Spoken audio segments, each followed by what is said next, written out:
Alô, medo? Faz tempo que a gente não se fala, né? É que eu te liguei pra dizer que eu conheci alguém. Sim, eu não tenho retornado mais às suas ligações. É que tudo mudou na minha vida. Esse alguém que eu conheci, ele tem me consolado, tem me dado forças. Me disse que o choro pode até durar uma noite, mas que a alegria virá pela manhã. Ele tem me encorajado nesses tempos difíceis. Ele diz que eu posso confiar nele. É por isso que eu tô te ligando, pra dizer que eu e você não combinamos mais na cidade. Sim, eu sei. A minha situação atual, ela parece ser impossível, mas a presença dele tem me preenchido. Falou também pra eu descansar nele, porque não há tempestade que ele não possa acalmar. Oi? Sim, eu abri os meus olhos. Enxergo além dessa dor. Estou conseguindo encarar o amanhã. É por isso que eu não tenho te ligado mais. Porque ele tem o poder para mudar todas as coisas. Ele prometeu que estará comigo para sempre.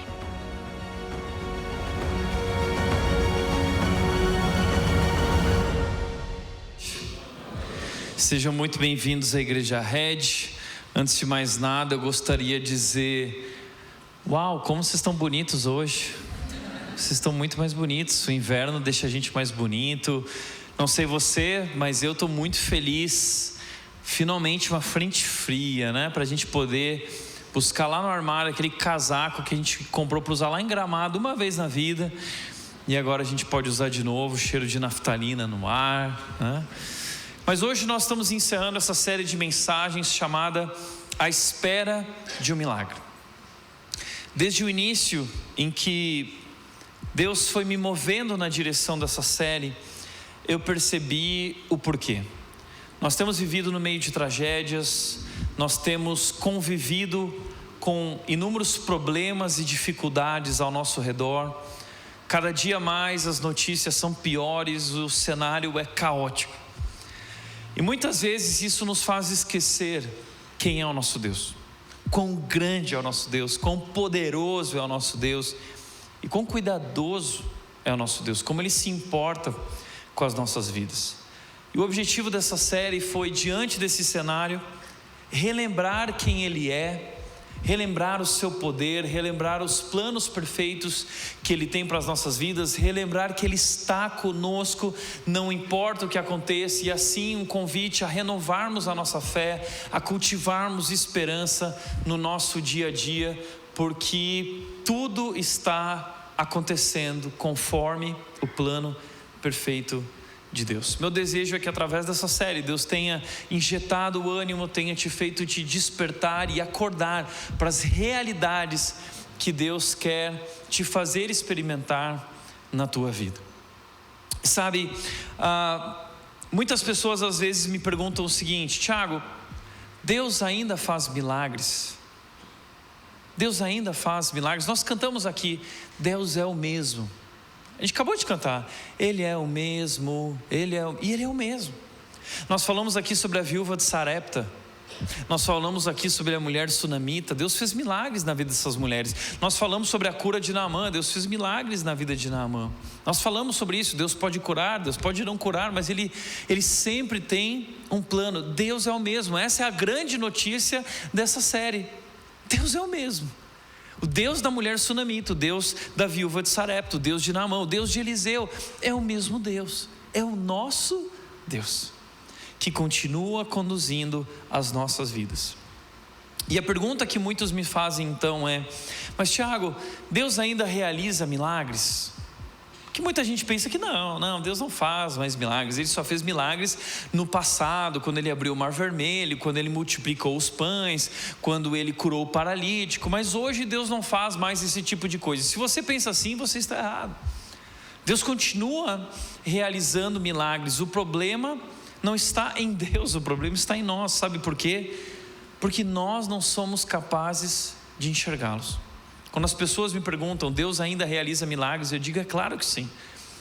Mas nós não somos capazes de enxergá-los, porque infelizmente nós enxergamos de uma maneira que não é correta. Nós precisamos aprender a enxergar os milagres e a presença de Deus na nossa vida. Sabe, existem muitas formas de milagre. Existem milagres grandes, existem milagres menores, mas todos eles são milagres. Existem milagres que são externos, existem milagres que são internos. Por exemplo, eu lembro quando eu estive na Indonésia há alguns anos atrás, no meio de líderes de 130 países, e ali eu lembro de uma menina que do meu lado começou a compartilhar a história dela. Era uma jovem do Irã, e ela conheceu Jesus por meio, ela era muçulmana, e ela conheceu Jesus por meio de uma página da Bíblia que ela encontrou na rua. Levou para o quarto dela, começou a ler aquela página, e ali ela conheceu e se rendeu a Cristo. E ali ela se tornou uma missionária. Ela começou a pregar o evangelho para os amigos dela e para a família dela, até que a família dela chamou a polícia, chamou as autoridades, entregou ela, e ela foi levada para a prisão, e ela permaneceu 20 dias numa solitária, na escuridão, 20 dias na escuridão. E ela diz que ali ela recebeu a visita de Jesus, onde ela foi constantemente encorajada a render a vida dela para pregar o evangelho à nação dela. Uau! Ela não tinha nome, nós não podíamos tirar foto com ela, porque ela é uma missionária, agente secreto no Irã. Eu vi os chineses falando sobre o que Deus está fazendo na China, milagres acontecendo na China, milagres acontecendo no Egito, milagres acontecendo na Coreia, milagres começando a acontecer em países africanos, e um grande avivamento iniciando novamente na Europa. Muitas coisas estão acontecendo. E por que nós não vemos tudo isso? Sabe por que nós não vemos? Porque nós estamos tão distantes, nós estamos vivendo uma vida tão confortável, nós vivemos no nosso comodismo, nós vivemos nessa bolha que se chama Indaiatuba. Alguém já disse uma vez na televisão que Indaiatuba é a Suíça brasileira. Ah, que legal. Indaiatuba é maravilhoso, não é? A gente está vivendo aqui e a gente acostuma com a vidinha cômoda de Indaiatuba, e nós esquecemos que há um mundo lá fora, e grandes coisas estão acontecendo em lugares onde o evangelho ainda não alcançou muitas pessoas, mas nós estamos aqui vivendo na nossa zona de conforto. É por isso que muitas vezes não experimentamos essas grandes coisas. Por outro lado, também não percebemos aquilo que Deus está fazendo em nossas vidas, porque entenda uma coisa, a vida cristã é uma vida milagrosa. A salvação é um milagre. O fato de nós virmos a Cristo é um milagre. O fato de nós nos rendermos a Deus e recebermos o perdão de Jesus sobre nossas vidas por meio do que Ele fez na cruz é um grande milagre. E a vida cristã que começa com milagre também culmina em milagre, porque a promessa que nós recebemos é que um dia nós estaremos na presença de Deus por toda a eternidade, completamente transformados à imagem e semelhança de Jesus. Uau! A vida cristã começa com milagre e culmina em milagre. E entre esse começo e entre esse início de uma nova vida na eternidade, nós vivemos aqui muitos milagres, momentos onde Deus está conosco, nos conduzindo, nos transformando, usando as situações do nosso cotidiano para transformá-las em algo que nos fará se tornar mais parecidos com Cristo. Mas nós não enxergamos, nós não somos capazes de ver, abrir os nossos olhos e enxergar a presença de Deus ao nosso redor, conduzindo nossas vidas. Sabe que eu falei na série, eu disse isso, né? Que coincidências são pequenos milagres onde Deus prefere não aparecer. Às vezes nós temos vislumbres da presença de Deus, nesses momentos que são janelas no tempo, são coincidências em que nós percebemos, espera aí, não é possível que isso tenha acontecido de forma coincidente. Nós falamos que são as Jesuscidências, né? É uma Jesuscidência. Uau, olha o que aconteceu, não é possível, no exato momento. Sabe que eu vivi uma situação dessas exatamente ontem novamente. Vocês sabem o quanto eu amo o meu time, o Esporte Clube Internacional, né? Vocês sabem disso. E algumas semanas atrás saiu uma notícia assim nos jornais: Esporte Clube Internacional irá procurar algum lugar do Brasil para treinar durante 10 dias. E e de forma nenhuma, sem querer desvalorizar ou desmerecer, destratar o que está acontecendo, a tragédia do Rio Grande do Sul, que é uma grande tragédia, e desde o começo como igreja nós buscamos lutar e ajudar e contribuir, e continuamos fazendo isso. Temos voluntários que estão lá no Rio Grande do Sul agora, e vamos enviar mais voluntários em breve para lá, estamos juntos nessa batalha. Mas quando eu recebi essa notícia, por um momento eu pensei comigo mesmo assim: puxa, já pensou se o time do Inter viesse jogar aqui em Indaiatuba no Primavera? Sabe aquela coisa meio boba que você pensa assim: não é possível, né? E aí saiu a notícia, muito bacana, não é o Primavera, mas é Itu. Eles vieram ficar 10 dias aqui em Itu. E ontem eu estava em casa, quando de repente eu recebi uma ligação de uma pessoa da igreja que trabalha no Primavera e falou assim: Tiago, você não vai acreditar. Eu falei: que foi?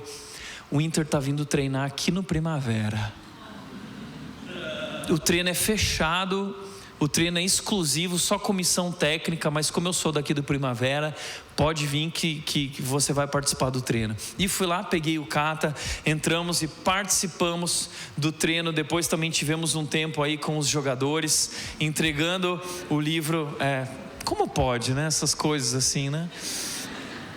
Entregamos lá o livro para o Maurício, para o Thiago Maia, para o Alan Patrick e tudo mais. Participamos aí desse treino VIP e foi um momento muito especial. Mas o Thiago Cata virou para mim e falou assim: qual é a chance de um raio cair 2 vezes no mesmo lugar? Eu falei assim: não tem chance, é um milagre, né?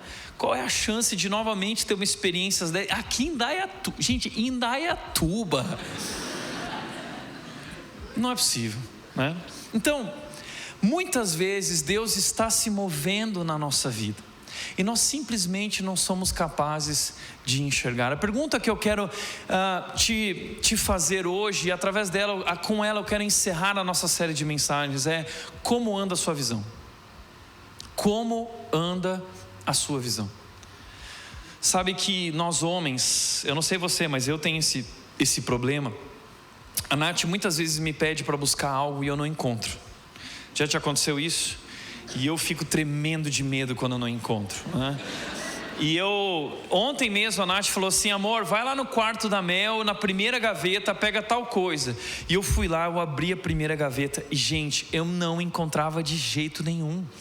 E eu já comecei a tremer e ficar desesperado. E eu olhava muito bem tudo isso, mas é inacreditável. De repente a Nath chega e fala assim: mas está aqui. Eu falo: não é possível, é um milagre. Não estava aqui, né? Nós temos essa incrível capacidade como homens de não enxergar o que está na nossa frente. Eu lembro de uma vez que eu comprei uma televisão Full HD. Era lá, muito tempo atrás, quando saíram umas televisões Full HD. Eu lembro que eu comprei, eu cheguei em casa feliz, instalei ela, sentei no sofá e eu queria ver se ela era assim realmente tão nítida e tão perfeita. E eu liguei a televisão e eu falei assim: não é tão Full HD assim. Daí eu lembrei, falei: não, peraí, eu uso óculos, você sabia disso? Eu tenho 2,5 graus de astigmatismo, só que eu me recuso a usar óculos. E aí eu falei: eu vou pegar meu óculos lá na minha gaveta. Eu peguei meu óculos, eu botei. A hora que eu botei o óculos, eu falei: uau, essa televisão é incrível, é realmente perfeita, é Full HD. Mas por conta do meu astigmatismo, do meu problema de visão, eu não era capaz de enxergar a realidade que estava à minha frente. E sabe, eu estou usando essas histórias para dizer que eu e você, nós somos exatamente assim.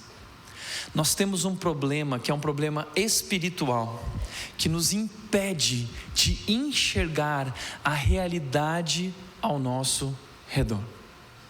E é sobre isso que eu quero falar hoje com vocês, sobre como nós podemos enxergar, como nós podemos ter visão espiritual e enxergar o invisível. O texto que eu quero compartilhar hoje se encontra em 2 Reis, capítulo 6, versículos 15 a 23. Você pode abrir a sua Bíblia e me acompanhar aí. 2 Reis, capítulo 6, versículos 15 a 23, diz o seguinte: na manhã seguinte, o servo do homem de Deus se levantou bem cedo, Ao sair, viu que havia soldados, cavalos e carros de guerra por toda parte. Ai, meu senhor, o que faremos agora? Exclamou o servo. Não tenha medo, disse Eliseu, pois do nosso lado há muito mais do que do lado deles. Então Eliseu orou: ó Senhor, abre os olhos dele para que ele veja. O Senhor abriu os olhos do servo e ele viu as colinas ao redor de Eliseu cheias de cavalos e carruagens de fogo.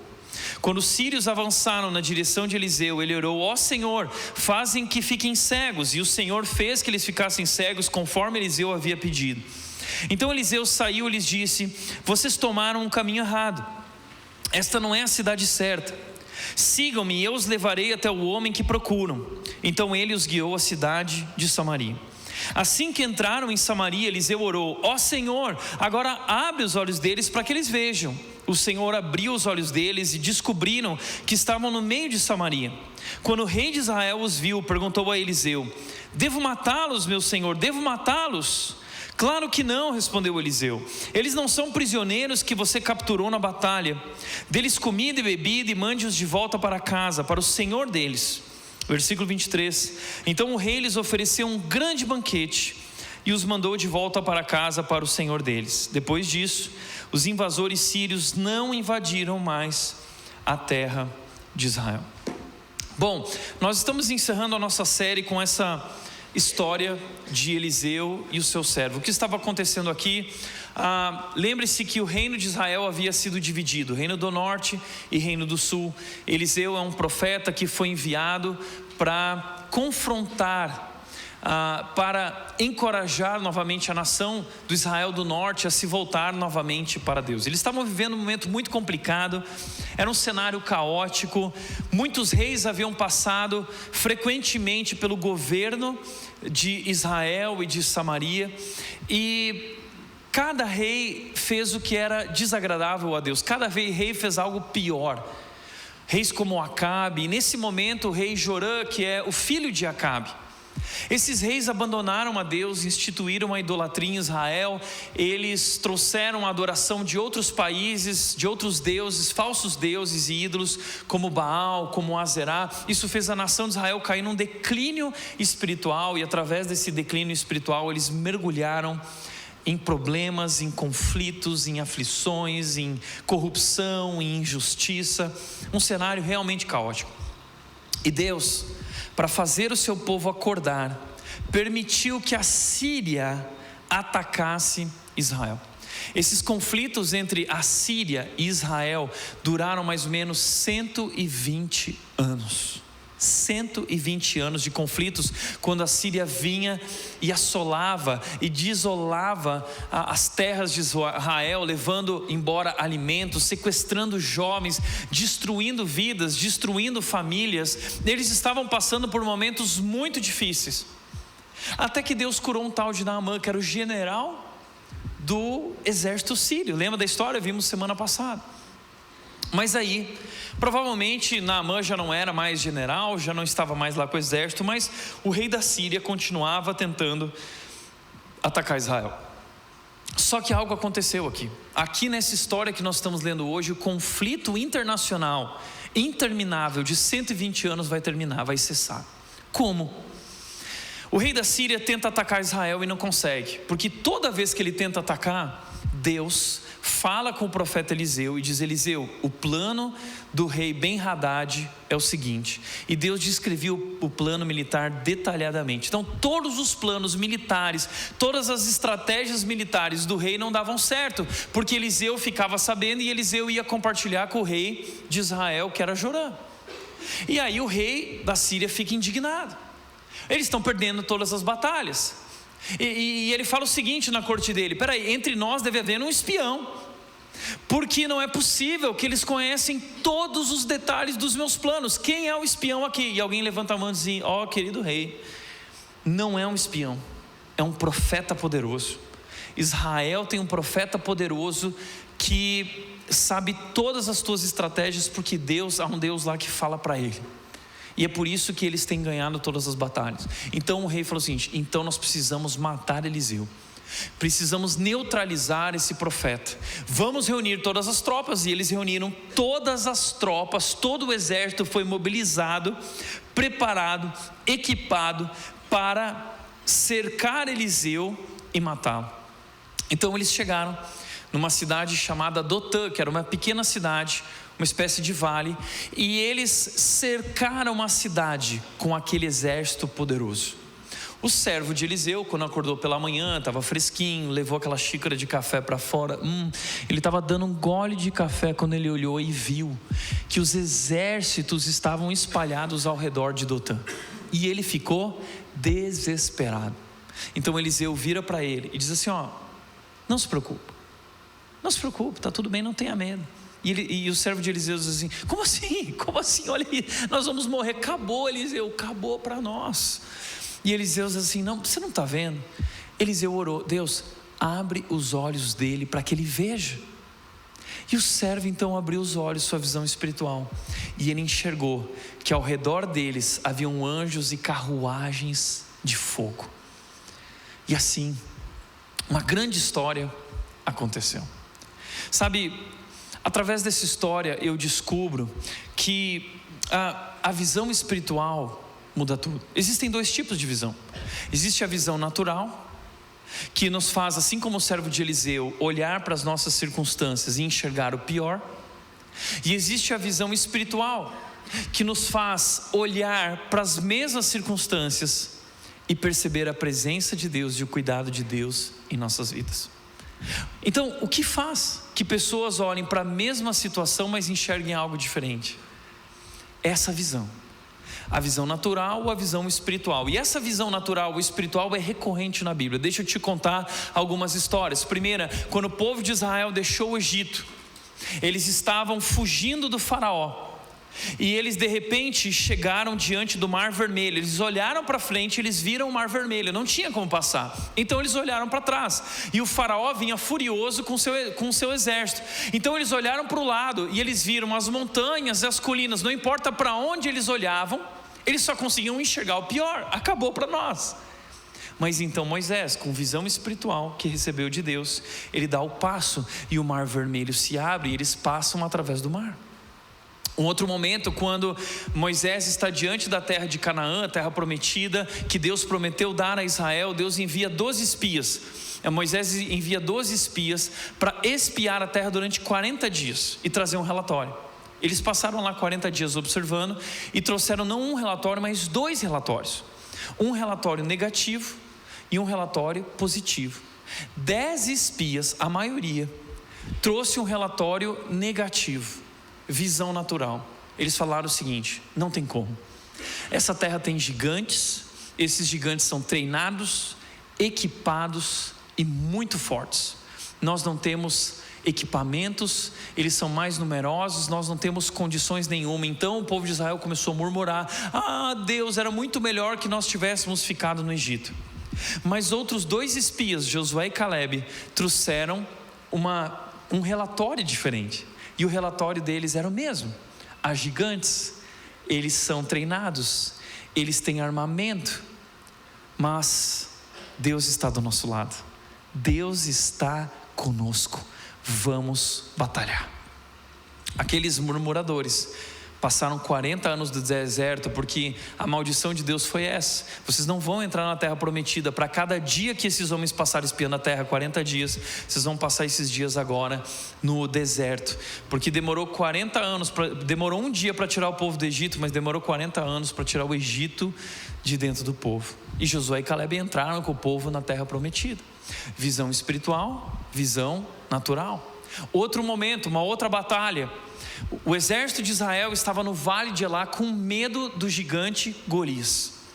E de repente chega um jovem que não era soldado, que não era rei como Saul era tão grande, mas ele tem visão espiritual. Ele conhece as promessas de Deus e ele diz: eu vou em nome do Senhor. Visão espiritual, visão natural. As mesmas circunstâncias, mas uma perspectiva diferente, uma atitude diferente. Um outro momento, no Novo Testamento, Jesus está diante daquela multidão. Os discípulos, eles olham para aquela situação e eles veem o pior. Jesus nós não temos como alimentar as pessoas, elas estão morrendo de fome. E aí Jesus diz assim: não, nós vamos alimentar elas. E então eles pegam aqueles 5 pães e 2 peixes e espalham entre aquelas 5.000 pessoas e sobra. Está entendendo? Visão natural e visão espiritual. Como disse a Johnny, a perspectiva é tudo quando você enfrenta os desafios da vida. É por isso que é tão importante nós falarmos sobre isso, sobre ajustar a nossa visão. Porque a questão não é com Deus. Deus está presente, Deus está agindo. O problema é conosco, nós não estamos enxergando. E através dessa história de Eliseu, eu quero te mostrar 4 problemas de nós não enxergarmos, de não termos visão espiritual. 4 consequências dessa cegueira espiritual, dessa miopia espiritual que nos acomete. Primeira, a miopia espiritual, a cegueira espiritual nos impede de ver a realidade espiritual que nos cerca. Há uma realidade espiritual que nos cerca. Veja o que diz o texto: na manhã seguinte, o servo do homem de Deus se levantou bem cedo. Ao sair, ele viu, visão natural, que havia soldados, cavalos e carros de guerra por toda a parte. Ele viu muito bem com a visão natural.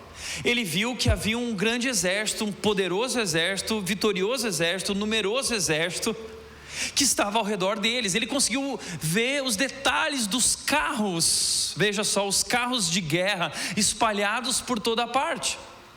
Mas ele só conseguia enxergar ali o pior naquela situação. Veja que ele disse: ai meu Senhor, o que nós faremos agora? O que ele está querendo dizer com essa palavra? Nós somos frágeis, eles são poderosos, nós somos pequenos, eles são numerosos, não há saída, acabou para nós. Mas então Eliseu diz para ele: não tenha medo. Sabe qual é o problema?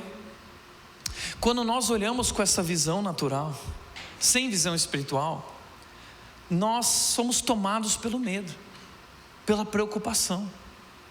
Mas Eliseu, que é um homem mais maduro espiritualmente, ele vai nos ensinar dizendo o seguinte: não, peraí, você não está enxergando direito.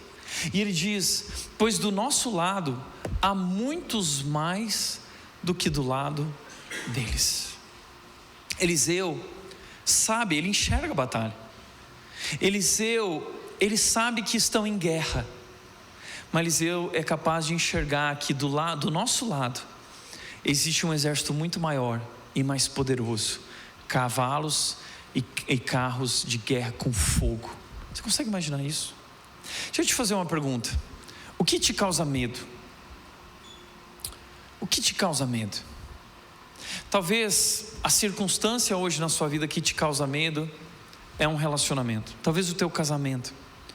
Vocês estão passando por um momento conturbado, de muitos conflitos. Vocês não conseguem tratar as questões, vocês não conseguem ter comunicação, vocês não têm um diálogo correto, vocês estão em constante conflito, guerra e batalha. E você não vê mais uma saída. Você olha para essa situação e você vê o pior. Talvez isso te enche de medo e preocupação.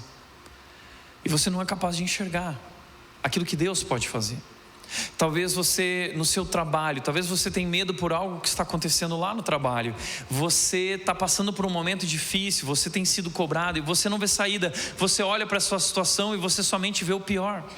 Talvez é uma questão financeira, vocês estão passando por um momento de grandes desafios financeiros e você olha para a sua conta e os boletos estão chegando, os compromissos financeiros, o pagamento da escola, o pagamento do aluguel, e você diz: não vai dar certo. Você enxerga o pior cenário possível, você não consegue ver uma saída.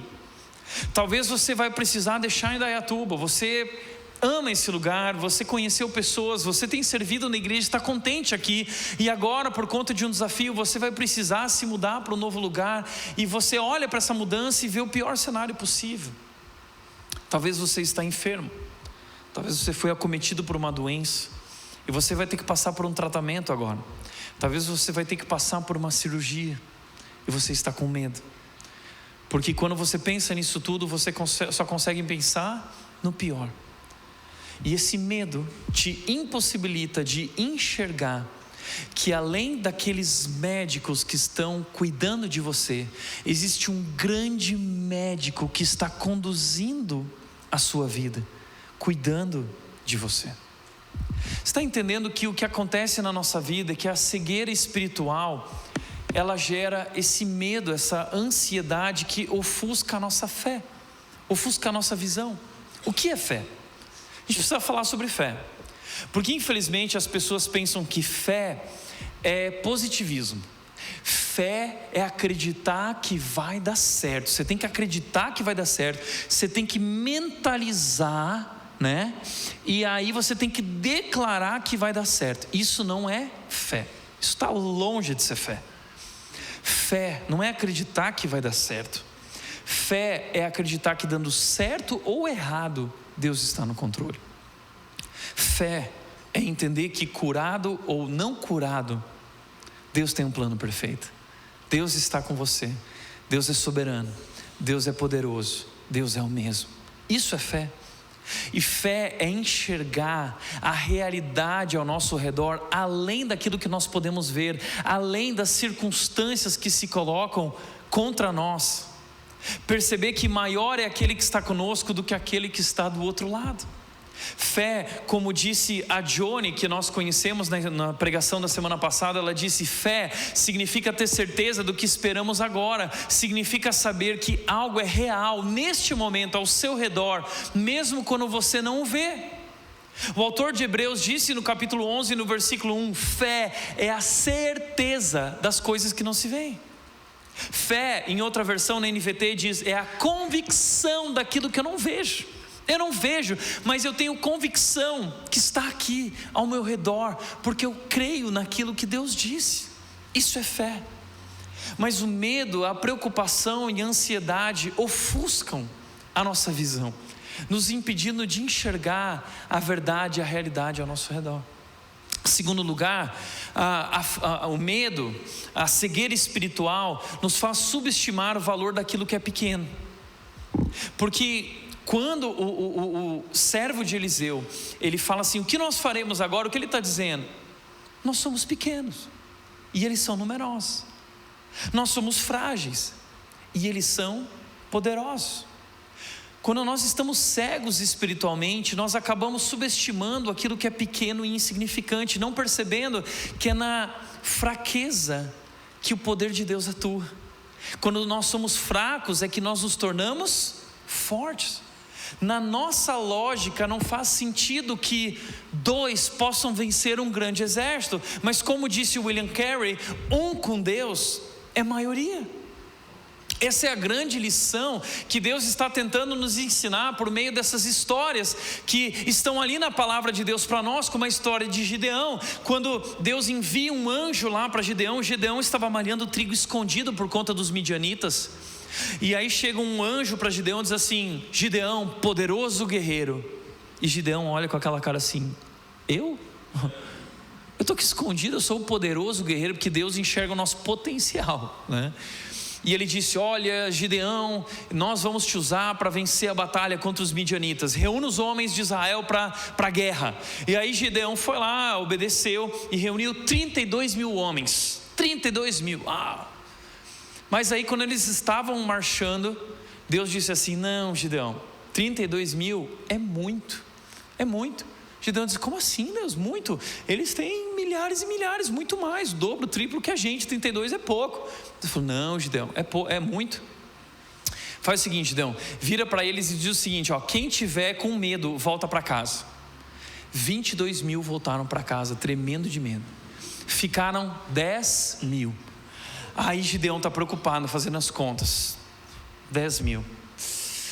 E aí Deus vira para Gideão e fala assim, Gideão, é muito. O que Deus? Eu fiz as contas aqui, não é Deus, lá tem 10 homens para cada um dos nossos aqui, lá eles são treinados e os nossos não, eles têm armamentos e nós não temos. É muito.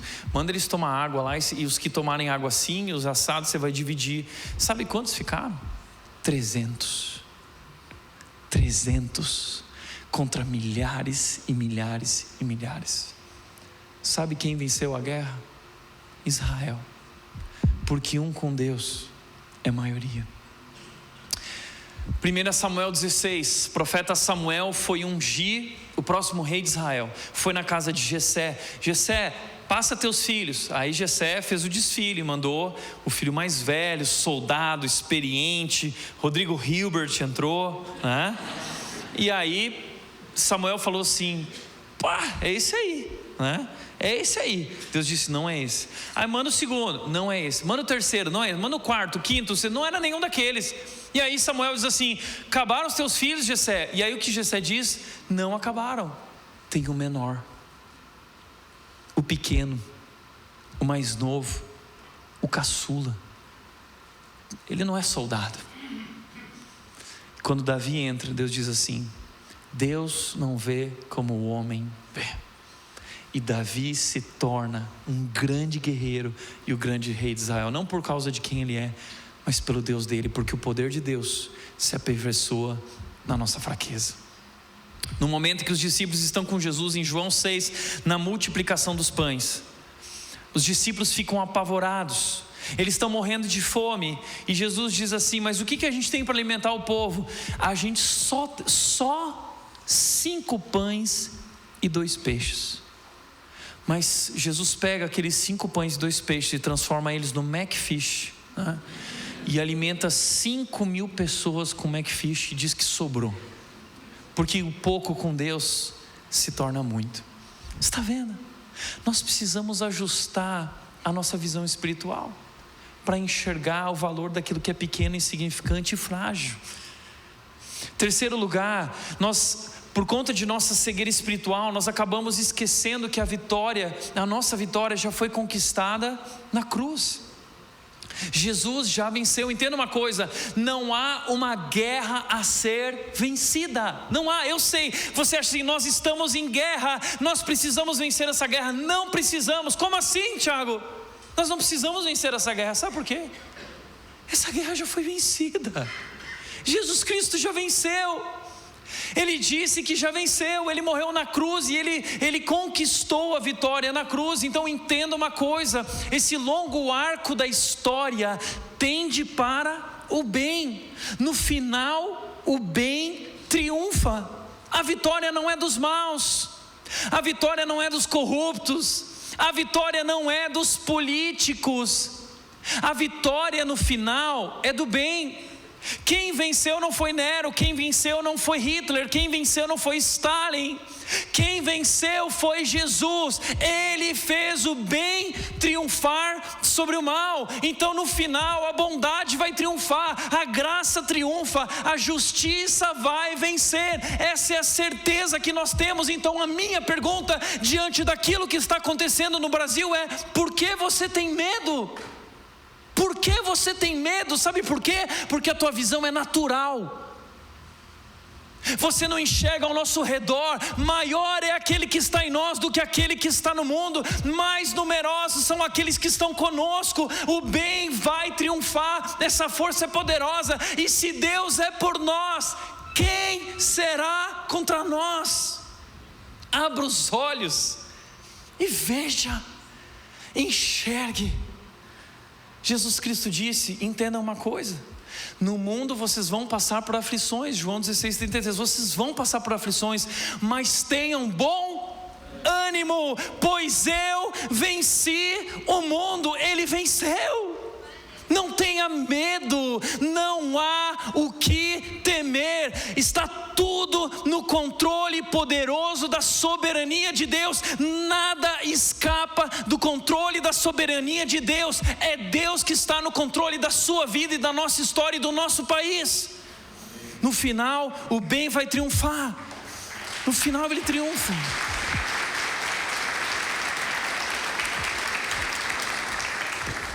Quarto lugar, o comodismo nos impede de viver o extraordinário. Sabe o que é? A gente tem uma vida muito confortável e a gente não quer sair do barco, não é? É que nem Pedro.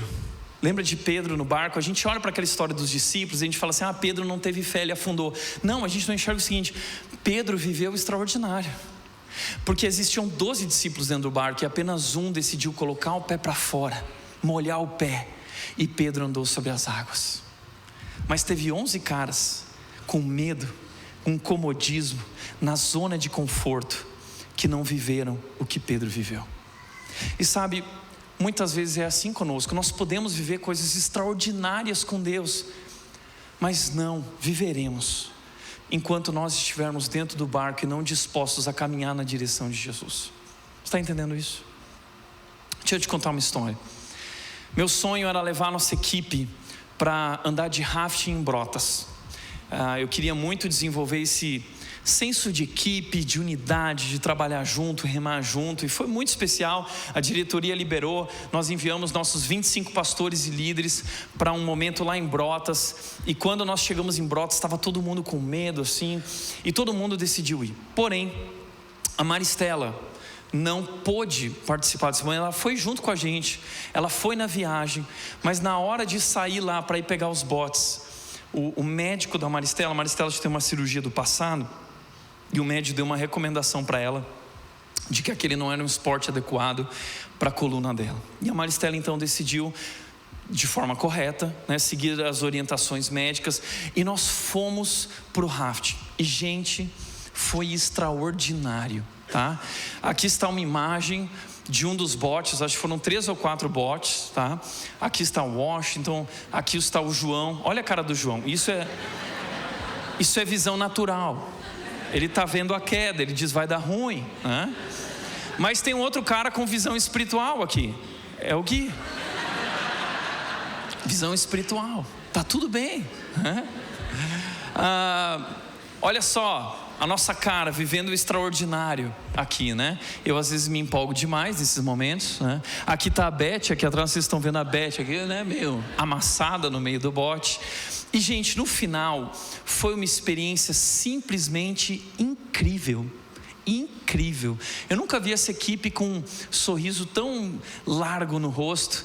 E terminou essa experiência, a gente saiu contando história. Não, porque aquele momento nós voltamos para o ônibus, e lá estava a Maristela com aquela cara murchinha. Enquanto a gente contava as histórias, a Maristela ouvia. E eu via na cara da Maristela o desejo de ter participado. Ela não podia participar, né? Então, gente, não fica com dó na Maristela. No final, todo mundo vai dar um abraço na Maristela. Mas sabe, eu quero usar essa história para dizer que muitas vezes nós agimos dessa maneira. Por medo, por comodismo. Nós não vivemos uma grande aventura, não vivemos o extraordinário, e nós nos contentamos em ficar apenas ouvindo através de outros, vivendo através da experiência de outros aquilo que Deus está fazendo. Sabe, Deus quer fazer na tua vida, mas você precisa sair do barco, deixar o comodismo, a zona de conforto, e você precisa ir na direção de Jesus. Sabe que Eliseu, ele viveu o extraordinário. Sabia que o mentor de Eliseu era Elias, e Eliseu fez o dobro de milagres que Elias, o seu mentor. Por quê? Sabe por quê? Quando Elias estava indo embora, ele foi arrebatado aos céus. Elias perguntou o seguinte para Eliseu. Elias disse a Eliseu: diga-me, o que posso fazer por você antes de você ser levado embora? Eliseu respondeu: peço-lhe que eu receba uma porção dobrada do seu espírito e me torne o seu sucessor.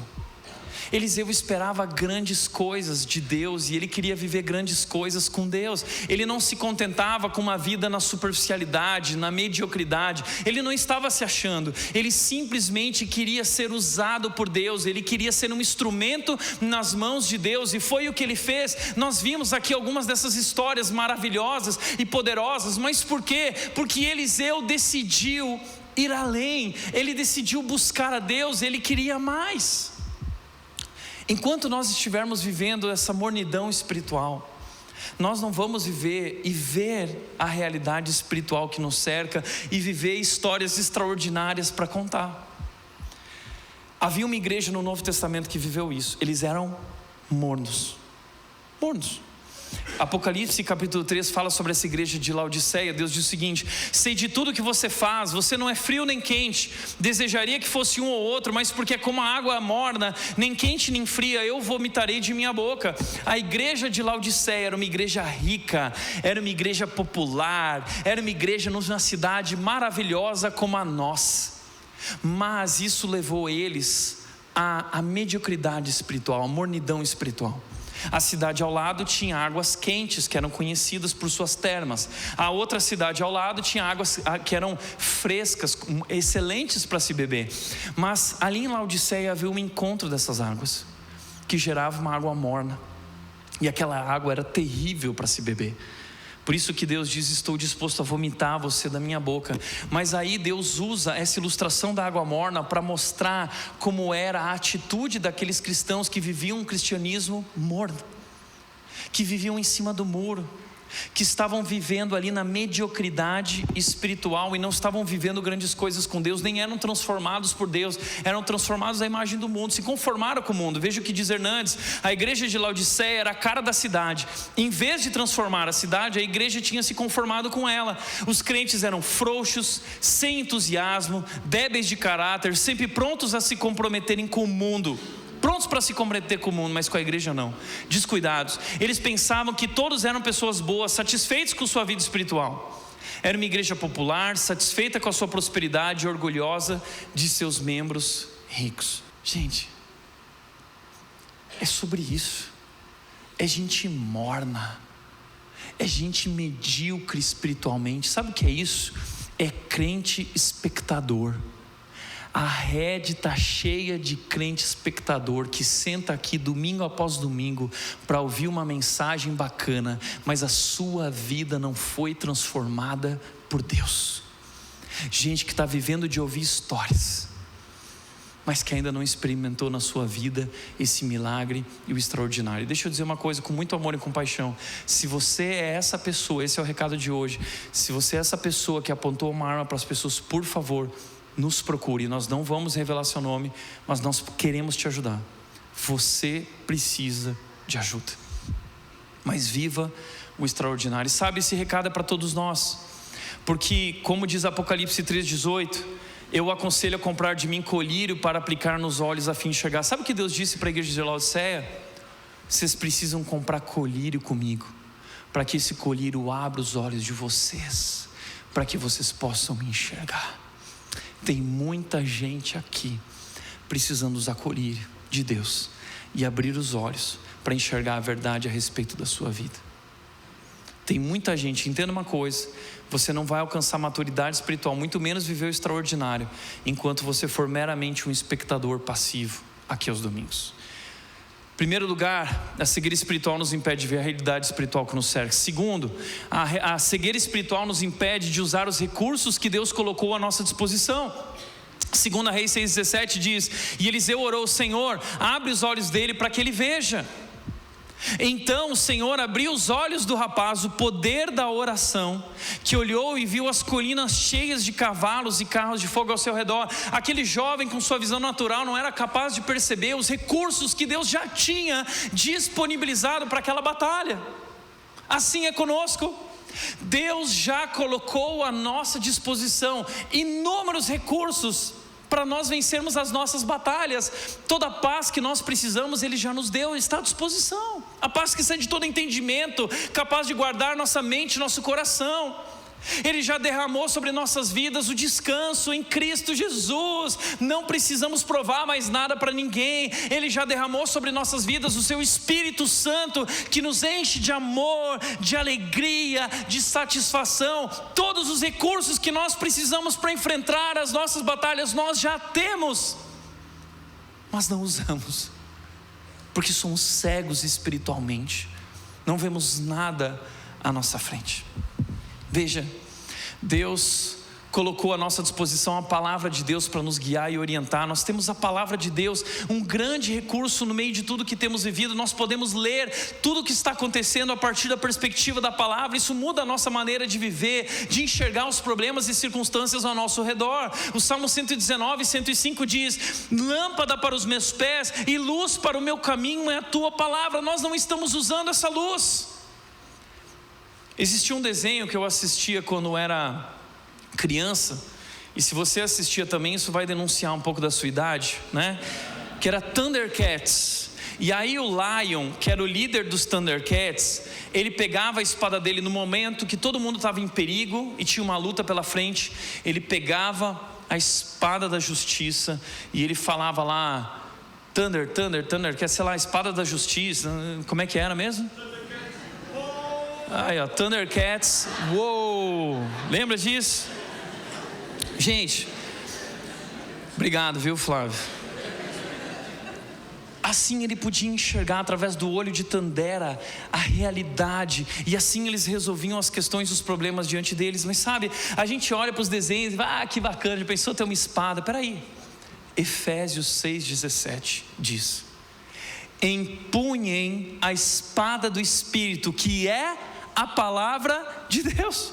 Nós temos uma espada muito mais poderosa que a espada dos Thundercats, que pode nos dar visão além do alcance, que pode nos trazer a visão além daquilo que nós podemos ver. A palavra de Deus está à nossa disposição e nós podemos ler e olhar para as nossas circunstâncias a partir dela, mas nós não o fazemos.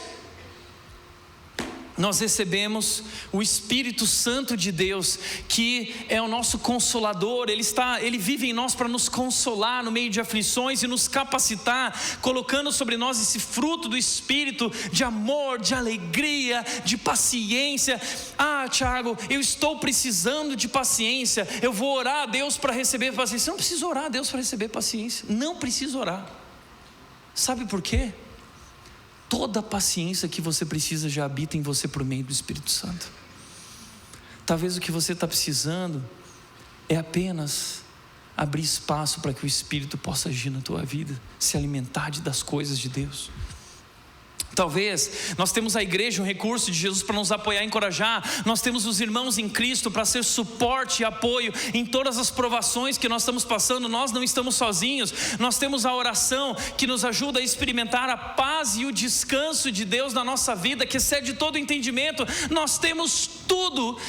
E às vezes eu fico pensando que Deus olha com tristeza para nós e pensa: quanto desperdício de recursos. Eu já derramei todas as bênçãos celestiais. Efésios 1:3. Deus derramou por meio de Cristo Jesus todas as bênçãos dos domínios celestiais sobre nós. Toda a paz, todo o descanso, toda a alegria, toda a satisfação, toda a coragem que nós precisamos, toda a força que nós precisamos já foi derramada sobre nós. Que desperdício. Como diz o Josemar Bess, andar sobre a água não é um milagre que você precisa andar no Espírito. Só o que a gente precisa. Você está vendo os problemas, Deus me ajuda a andar sobre as águas. Não, o milagre Deus já fez. Ele colocou a presença dele na tua vida. Maior é aquele que está em nós do que aquele que está no mundo. Nós temos tudo o que nós precisamos habitando dentro de nós. Terceiro lugar, a cegueira espiritual nos impede de discernir o caminho. 2 Reis 6,18 diz: quando os sírios avançaram na direção de Eliseu, ele orou: ó Senhor, fazem com que fiquem cegos. Ele orou para Deus cegar o exército, e o Senhor fez com que ficassem cegos conforme Eliseu havia pedido. Gente, essa história é uma história sobre cegos. O servo era cego, Eliseu orou para que Deus abrisse os olhos dele. Agora Eliseu ora para que Deus cegue o exército, e o exército fica cego.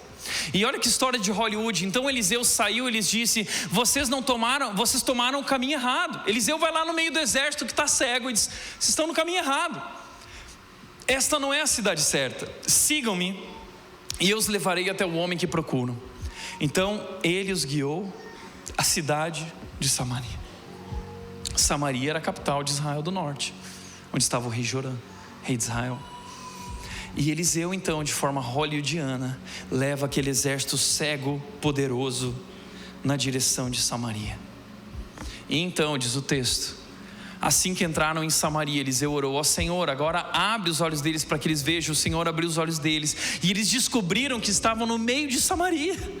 Eles abriram os olhos e descobriram que tinham tomado a direção errada, seguiram o caminho errado. Por que eles seguiram o caminho errado? Porque eles não podiam ver. Entenda isso. A cegueira espiritual nos impede de discernir o bom caminho. E essa tem sido a história de muitas pessoas aqui. Essa história me ajuda a compreender que é possível nós tomarmos o caminho errado, mesmo achando que estamos no caminho certo. Isso Isso acontece muito nas nossas vidas. Como diz Provérbios, capítulo 14, versículo 12: há caminhos que a pessoa acha, considera corretos, mas que acabam levando à estrada da morte. E tem muita gente aqui no seu casamento vivendo isso. Pessoas que estão vivendo no piloto automático. Está tudo bem. Pessoas que não têm visão espiritual e não conseguem enxergar as armadilhas e os perigos das decisões que estão tomando como casal no relacionamento. E o quanto essas decisões, o quanto essa mornidão espiritual os está levando na direção de uma encrenca, de uma confusão. Quanto a gente aqui que na sua vida financeira tem feito escolhas erradas, porque não é capaz de discernir o caminho que está tomando. Quantas pessoas estão destruindo a vida dos seus filhos, porque se você não é capaz de discernir o próprio caminho, quanto mais de orientar a vida dos seus filhos. E quantos dos nossos filhos que estão vivendo no meio desse mundo, perdidos e sofrendo também por conta de decisões erradas dos seus pais, ou pela simples falta de orientação, vivendo no piloto automático, mas caminhando na direção da estrada da morte, porque são cegos, não têm visão espiritual. Quarto e último lugar, a cegueira espiritual nos impede de perceber que gestos de amor são mais poderosos que ações de guerra. Então, quando o rei de Israel os viu, que Eliseu levou o exército até Samaria, então Jorão, o rei de Israel, ele viu e perguntou a Eliseu: devo matá-los, meu senhor? Eu devo matá-los? É agora.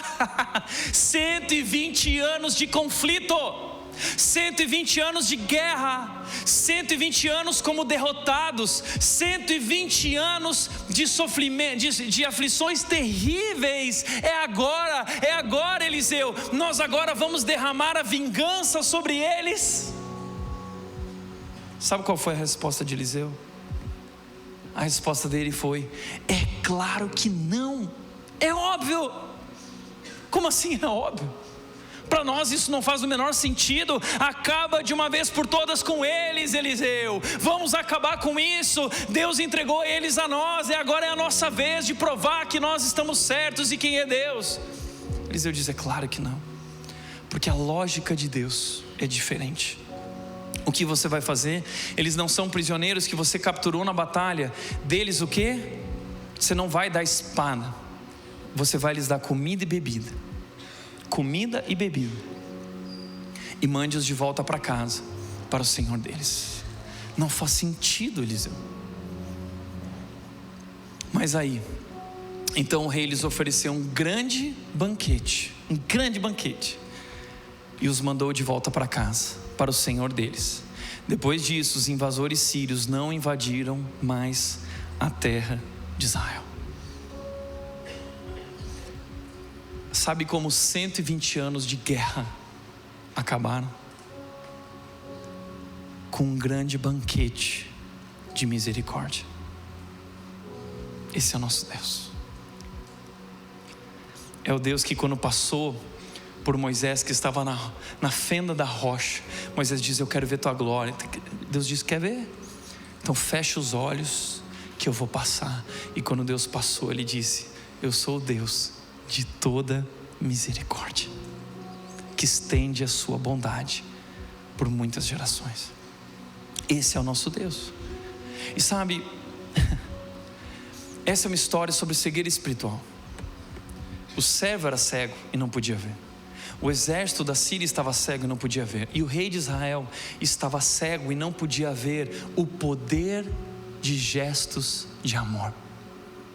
E a grande lição que Deus vai ensinar a esse homem e a cada um de nós em nossos relacionamentos é que atitudes de compaixão e bondade podem desarmar conflitos e transformar relações.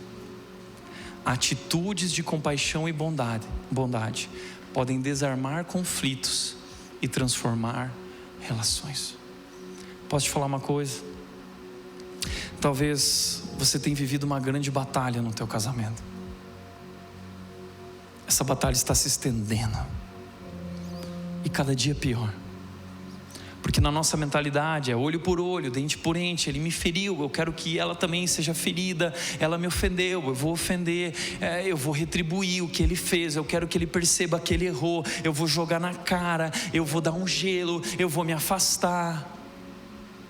Já parou para pensar que tudo que seu relacionamento precisa é um banquete de misericórdia? Já parou para pensar que aquele relacionamento conflituoso há tantos anos, que tudo que ele precisa é um gesto de amor, um gesto de perdão? Porque gestos de amor são muito mais poderosos que atos de guerra. O que diz Jesus na Bíblia? Paulo disse em Romanos 12:20: se o seu inimigo estiver com fome, dê-lhe de comer. Se seu inimigo estiver com sede, dele de beber. O que você faz com aquele que te feriu? Serve um banquete para ele. Ao fazer isso, você amontoará brasas vivas sobre a cabeça dele. O que significa amontoar brasas vivas? Eles não vão entender. E eles vão pensar: uau, eu intentei o mal contra ela, contra ele, mas ele derrama sobre a minha vida bondade. Isso fez cessar o conflito, isso fez acabar a guerra. Um grande conflito terminou num banquete de misericórdia. É assim que Deus transforma as nossas relações. Eu nunca vou esquecer da frase do Martin Luther King. Luther King diz o seguinte: a escuridão não pode dissipar a escuridão, só a luz pode fazer isso. E ele disse: assim também o ódio não pode dissipar o ódio, só o amor pode vencer o ódio. Paulo termina o versículo 21, ele diz: não deixem que o mal os vença, mas vençam o mal, retribuam o mal com o bem. E ele diz nesse contexto: a mim pertence a vingança, eu vou cobrar, deixa que eu cobro, a vingança pertence a mim, entreguem a vingança a mim. Uau! Mas quando nós não temos visão espiritual, quando nossa visão é apenas natural, a gente quer ir para a guerra, e a gente quer mostrar quem tem a espada maior, quem é mais forte, quem vai vencer. Só que no final das contas, gestos de amor são muito mais poderosos do que atos de guerra. Por isso, para refletir e praticar, primeiro, a batalha mais difícil é vencida de joelhos. Nunca subestime o poder da oração. Não subestime o poder da oração. A oração não parece nada, não é? A oração é tudo. Nessa história de Eliseu, o que mais aconteceu foi um homem de joelhos. De joelhos para o servo, de joelhos pelo exército, de joelhos pela sua nação. Um homem que viveu o extraordinário com Deus. Segundo, o medo e o comodismo nos impedem de viver grandes experiências com Deus. Sabe por quê? Porque a gente está no barco. Porque o barco é seguro, é a nossa zona de conforto. Enquanto a gente não colocar o pé na água, a gente não vai poder andar sobre as águas e caminhar na direção de Jesus e viver os grandes planos que Ele tem para as nossas vidas. E por último, não importa o que aconteça, descanse na certeza de que o bem e a justiça triunfarão, pois Jesus já venceu. Deixa eu te falar uma coisa: não esqueça, não deixe que as notícias, os noticiários, os jornais, a televisão, o Instagram, não deixe que essas notícias te façam esquecer que o bem triunfa no final. A nossa oração como comunidade, como igreja Red, precisa ser: Deus, abre os nossos olhos para que nós possamos ver o que olhos não podem ver.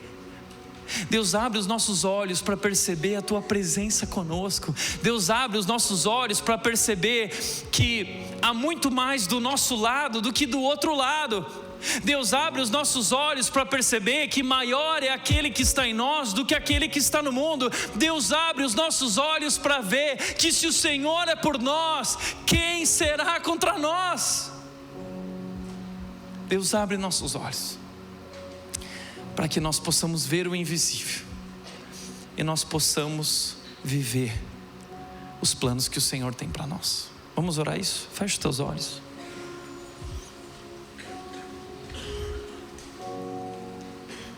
Pai, o Senhor precisa nos curar dessa cegueira espiritual. Nosso olhar natural tem nos feito somente enxergar problemas. Isso tem nos feito reclamar, murmurar,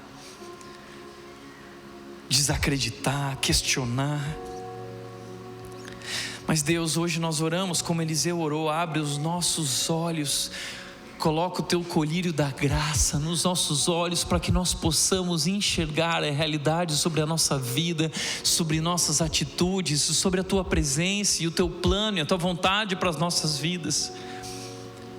E nos ajuda, Deus, nos ajuda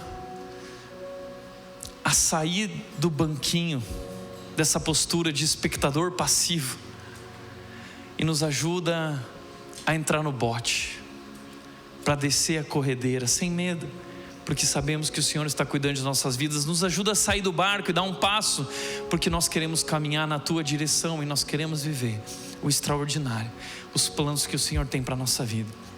Assim hoje nós oramos, cheios de paz no nosso coração, porque nós entendemos que essa guerra pertence a ti, a batalha é tua. Assim nós oramos em nome de Jesus. Em nome de Jesus, amém.